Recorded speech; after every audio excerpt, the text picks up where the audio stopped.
Vďaka veľkorysému daru slovenského historika a publicistu profesora Milana Stanislava Ďuricu pribudne do knižnice Katolíckej univerzity v Ružomberku približne 30 000 kníh.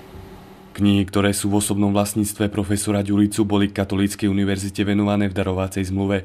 Tá bola podpísaná 22.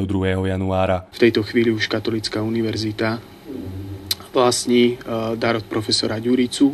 Knihy, ktoré isté sú jedinočné na Slovensku a možno, že niektoré aj v východnej Európe. Knihy sa momentálne nachádzajú v Ústave dejín kresťanstva v Bratislave, a to kvôli prípravám vhodného priestoru v Ružomberku pre spomínanú vzácnu zbierku. Chceme, aby vznikla nová budova, taká, ktorá bude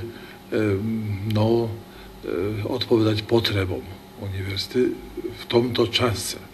V čase digitalizácií a mobilít študentov. Známy slovenský historik a publicista profesor Milan Stanislav Ďurica pôsobil na mnohých významných európskych univerzitách, založil Ústav dejín kresťanstva na Slovensku, bol tiež vymenovaný pápežom Jánom 23. za poradcu prípravnej komisie 2. Vatikánskeho koncilu. Vždy sa nájde taký, ktorý chápie, čo je knižnica pre univerzitu. I to, viete, pán profesor Ďurica venoval tie knihy tak otvoreným srdcom.